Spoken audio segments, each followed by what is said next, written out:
Between 75 and 100 million people live in areas of the country where reformulated gasoline containing MTBE is being used. The federal government and the oil companies have known since the 1980s that it was getting into the groundwater. Yet virtually nothing has been done to examine the potential health consequences or to learn the extent of the problem. Just how bad could the situation get? Take a look at Glenville, California. Glenville, California is a rural community of about 300 people in the foothills of the Sierra Nevadas. The center of town used to be a gathering spot for ranchers and a place where tourists on their way to Death Valley could stop for gas and a bite to eat. Now, it's a ghost town. This was Grizzly's Cafe. When it was open for business, there was times that you couldn't find a table to sit at. Frida Kubas says it all started to change in August of 1997 when the State Water Board came in and called a town meeting. And that's when they told us all that we had MTBE in our water.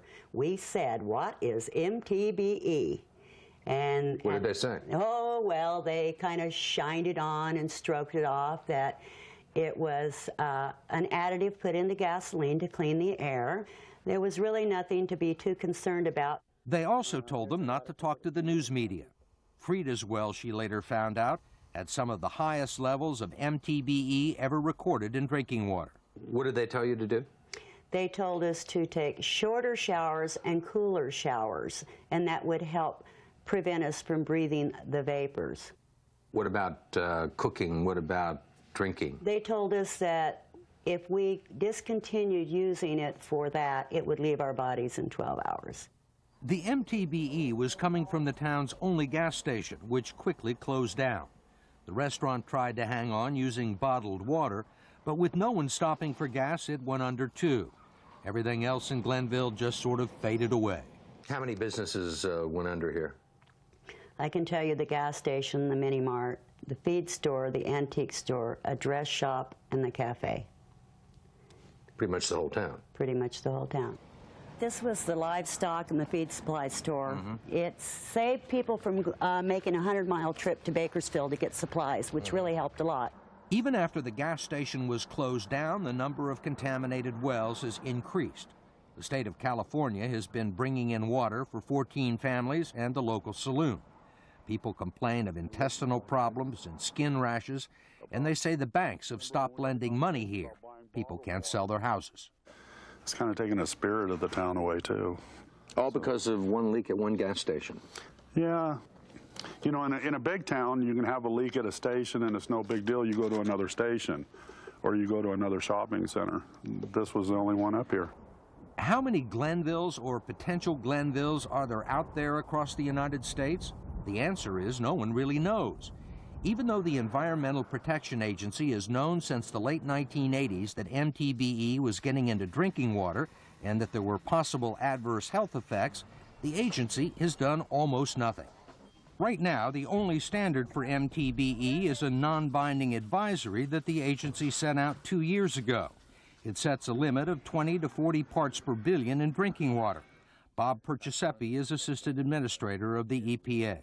Did the EPA require local municipalities to test groundwater for the presence of MTBE? We never require them to do the testing specifically. Are there any requirements to test now?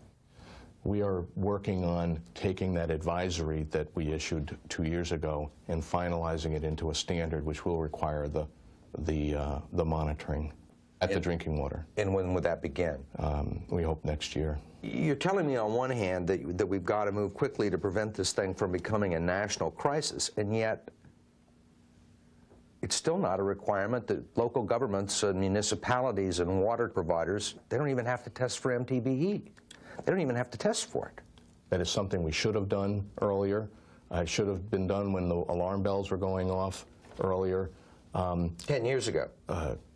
Early part of the decade. We really haven't looked for MTBE yet. It's been a sort of a don't ask, don't tell examination. Victor Scher, the attorney suing the oil companies on behalf of South Lake Tahoe, says there are only a few states that require testing for MTBE in drinking water. And 42 million Americans get their drinking water from private wells, which usually aren't monitored at all, or if they are, may not be tested for MTBE. The only entities that are really in a position to understand the extent of the problem and to know how many gas stations leak and to what extent MTBE is getting into the environment are the oil companies, and they haven't done adequate testing. And the testing we know about that has been done by the oil companies is not very encouraging. One internal study conducted by Chevron found that MTBE has contaminated the groundwater at 80% of the 400 sites the company tested. What we do know is that every time somebody looks to examine either the frequency of releases from gasoline stations or the occurrence of MTBE in groundwater, the statistics have to be revised upward. That is, the more we look, the more we find it. If little is known about the extent of MTBE pollution in water supplies, even less is known about the human health effects of drinking the contaminated water. Way back in 1987, this memo from the Office of Pesticides and Toxic Substances recommends that the EPA conduct 6 kinds of ingestion studies as well as inhalation studies. Were those studies done? Most of the studies that were done in the late 80s and into the early 90s were done on inhalation, and that was a mistake. Have there been studies done on the health effects of MTBE in the drinking water? Not enough. Not enough. But have any been done? I'm not aware of any specific studies that have been done on that. What are you doing about the problem? Right now, I mean, what has been done since this first memo in 1987? What's been done? Not enough. In fact, the only study that has ever been conducted on ingesting MTBE was done on laboratory animals in Italy more than 5 years ago. It showed that in high doses it caused leukemia, lymphoma, and testicular cancer, but those results have been questioned by some scientists.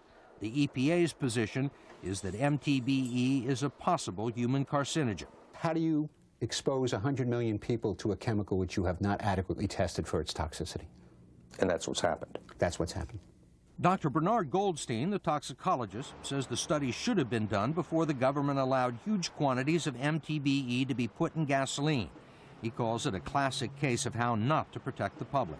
This is a chemical that's in gasoline. If I wanted to be sure that I poisoned as many Americans as possible, I'd put something in gasoline. I mean, that's what we're all exposed to, with the exception of, I guess, a few hermits in the Mojave Desert, which means that you want to study this even more carefully than you'd study any other chemical.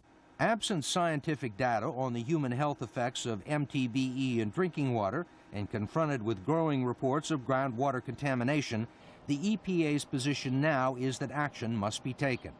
Last summer, a blue ribbon panel of environmentalists, scientists, government regulators, and industry representatives recommended that Congress do away with the oxygenate requirement in the Clean Air Act so that industry can begin phasing out the use of MTBE. Sunoco's Chief Executive Officer Bob Campbell was one of the members. We as an industry and a company are there to be responsive to people, and we're not about to continue to put something in gasoline that causes drinking water to smell funny and taste funny. And the presumption is that if it's a gasoline additive and smells funny and tastes funny, it's probably not good for you. It's probably not good for you. I think that's a presumption that most people would have, certainly, that if it smells funny and tastes funny, I'm not going to worry about all your health effects study or all these expert testimony. I just don't want it there. Why are you still putting it in your gasoline? I'd love not to be able to put it in our gasoline today, but I don't have any choice. As it stands right now, there's a law out there that requires that reformulated gasoline contains 2% by weight of oxygen. And the only practical alternative that I have in order to comply with that law is that we use MTBE, and we are using it today as we sit here. We don't need to do more studies to determine whether or not we should remove this additive from gasoline. We know enough now. We don't need more studies. We should do it now. You can talk about eliminating MTBE for gasoline, but what about the MTBE in the water? I mean, it's still there in Santa Monica. It's still there in Lake Tahoe. It's still present in some levels in 20% of the urban wells in the United States. Shouldn't we find out whether it's dangerous to humans, whether it causes cancer? Our first defense is to get it out, to keep this problem from getting worse. we will have to continue that effort. I don't think it will be acceptable to leave this in the water. We will have to work to get it out of the water. None of this is any consolation to the people of Glenville, California, where one well there tested at 20,000 parts per billion of MTBE, 1,000 times greater than the level the EPA is now recommending. There's no indication yet that MTBE has human health consequences. You know that. That's what they say. But if they would really like to know the human health consequences of MTBE, they have an awful lot of guinea pigs right here in Glenville. There are several studies now underway looking at possible health effects of MTBE in drinking water, and technology is being developed to remove the contaminant from groundwater. What's lacking is an engineering solution to make the process practical and cost-effective. There hasn't been much progress in removing MTBE from gasoline either. 6 months have passed since the government's Blue Ribbon panel issued its recommendations. Yet Congress has done nothing about lifting the oxygenate requirement of the Clean Air Act, which would allow the oil companies to begin removing MTBE from gasoline.